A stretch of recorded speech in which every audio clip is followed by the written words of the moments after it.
Hello and welcome to Staying Ahead of the Curve. I'm Jeff Snyder, Vice President, Senior Consultant with Camac Retirement Group, and we're coming to you live from the Spark Conference here in the District of Columbia. And I'm joined today by Beth Bell. She is the tax counsel for the office of Senator Ben Cardin. Beth, thanks for joining us on the show today. Thank you so much for having me. And before we get into questions, I want to make sure that the audience is aware that you are speaking on behalf of yourself, not on behalf of Senator Cardin. So that's a very important point here. Yes, so thank you very much for making that disclaimer. It is a traditional disclaimer that we tend to give. And we're happy to do it on the show, and we're privileged to have you here. Thank you so much. And as a follow-up to our visit with Preston Rutledge at the DCEA conference several months ago now, so thank you. Want to get your perspective. I mean, you're on the Hill, you're interacting with your colleagues on the Senate Finance Committee. What's your perspective about what's going on right now on the Hill in terms of tax reform, in terms of retirement reform, et cetera? So it may not seem like it from the outside, but there is a lot going on right now, just kind of behind the scenes. I handle primarily the tax, retirement, and trade work for the senator, so I can speak more to tax reform. In terms of tax reform, I think that there is a lot of interest, both among Republicans and Democrats, in getting something bipartisan done, and that's what we're doing, not necessarily via public hearings yet, but talking a lot about ways to move that forward, both amongst the members and amongst the staff. Part of that, I think, is going to be looking at a lot of retirement issues, which I'm looking forward to talking about today.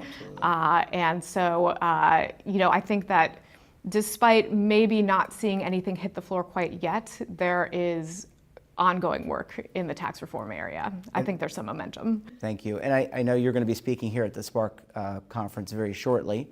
But in terms of, we've seen some proposals, we've seen some things kind of get floated up by the administration. Various, I guess, constituencies within our industry have opined on what this looks like. I think everyone is like, let's defend the deferral nature of these contributions, and we've seen kind of changing of opinions. What's the consensus behind the scenes? I mean, on this topic and others. I'm not sure calling it a consensus would be a place to start. Bad word on my part. Sorry. I'll say this. I think that there is in the Senate, which I can speak to the most. I think that there's a strong desire to first do no harm. I think that's the way that a lot of members and staff, or at least that's the vibe I'm picking up, that people want to keep the gains that we've had in the private retirement system, so the deferrals, the deferral incentive in particular. The problem with retirement policy is that usually really good retirement policy costs some money. Absolutely. And usually, not always, but so that there's always, the reason I say that is there's always a bucket of money that you can get out of the retirement incentives that we have in place now. So that's what I mean when I'm saying I think that there's a general thought to do no harm, but there's not quite a consensus, because as you know, tax reform there's a component to it where a lot of folks think we need to offset it. And so that's kind of the defensive posture that I think you're speaking to, is that to the extent that there's a bucket of money in retirement, I think a lot of members want to protect it, but we've been told, and I think this is the case in any tax reform situation, that everything's on the table. Right. So you don't want to extend the deficit. The goal is you want things that are really revenue, quote unquote, revenue neutral. I think that's where you're trying to strike the balance. I think that's right. And some things can be costers, some things can be offsets, but the entire package, I think, so far, folks have been really reluctant to go outside of the revenue neutral boundary. Now, there's all different ways you can define revenue neutral, but I think that principle is one that the Senate at least will be sticking with for now. So how does, we talked to Preston a couple months ago. I want to get about kind of the behind the scenes and how a bill actually gets crafted.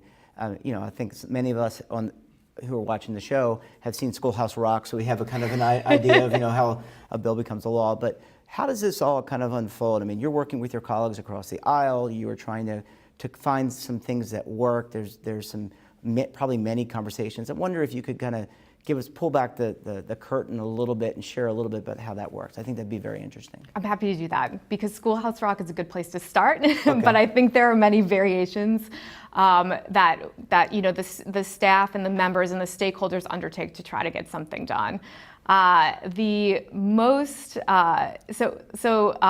terms of moving standalone bills, so just having an individual provision and introducing it, moving it through a committee, having it hit the floor, having it pass the Senate or the House, and then once both houses have decided, having it go to the president, the typical path, that's not usually how we tend to operate, especially in these big legislative agenda types of situations.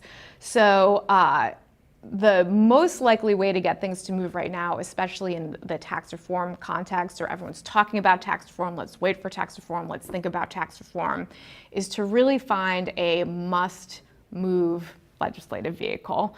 That doesn't mean that a lot of work doesn't go into socializing and getting the technical specs right on the provision that you want to, say, hitch a ride on that vehicle.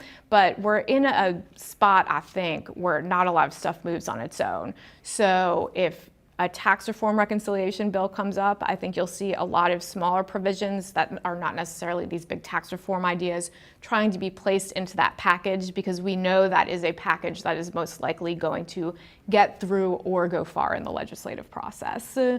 Same for things like we had the CR back in April. Same for, there are many different opinions on this, but some folks would consider the debt limit legislation one of those vehicles that things could potentially be added to. So I think the name of the game really from the legislative front is develop the individual provision with the staff, make sure to socialize and get a ton of consensus around it in preparation for a big legislative vehicle moving, because right now we're processing a lot of nominations, doing a lot of other stuff in anticipation of these big things moving. So that's really the way to get legislation done, at least in this Congress. So do we get another EGTRA? So that was big in 2001. Yes. Is that an idea, or is it something? It could be that idea. Yeah, reconciliation, putting aside the reconciliation bills that carry healthcare for a moment, I think that EGTRA, JEGTRA, those are kind of models that folks are looking at, not necessarily to craft a tax reform package, even though there's certainly a precedent, but in terms of saying, hey, if this big tax bill is going to move, I want to make sure I have my retirement provisions in there, for instance. You see that outside of the tax reform context too, with kind of our big end of the year tax packages. Sometimes we do omnibus bills at the end of the year, our continuing resolution bills. So that's really how bills, at least for my tenure at the Senate, I started in 2013, have tended to become law. It's less of the traditional process where they go through standalone, and more that they get as much due diligence as you need to get consensus, and then go in the big packages. So this is much more informative than Schoolhouse Rock. Just want to point out. So in terms of we're here at the Spark Conference. You're going to be speaking a little bit. Are you and people that are in your role, are you visited by people from the Spark Institute and people kind of explaining their perspective, if you will, of retirement, or is that something that you're kind of walled off from and you're just working with your colleagues in the Senate? It really depends on the office. Okay. It's certainly not something that I'm walled off from, and I think I can safely say the same for a lot of the Finance Committee tax and retirement LAs. So it is extremely helpful to hear from stakeholders, because if it were just us, a lot of us have different expertise. Sure. I'm a recovering tax attorney. Okay. That's not always a helpful thing in different spaces. Sure. So hearing from people who really participate in the industry, know how things are implemented, hearing from consumers who use the products, things like that, I think it's really helpful to hear from those folks. I take almost all of those meetings. I think that I think that there is sometimes a thought with stakeholder groups that that the offices are a bit walled off, or that we're not terribly accessible. I don't think that's true at all, at least in terms of our office. Yeah, well, I've seen you. I'm sorry to interrupt, but I've Yeah. seen you speak on numerous occasions. So I mean, you were very open and transparent in terms of how you interact with people in the industry. And I think that's the way that most of us really prefer it to be, because having kind of industry thoughts and buy-in into the process, even if people disagree, I think is the way you really get consensus legislation done.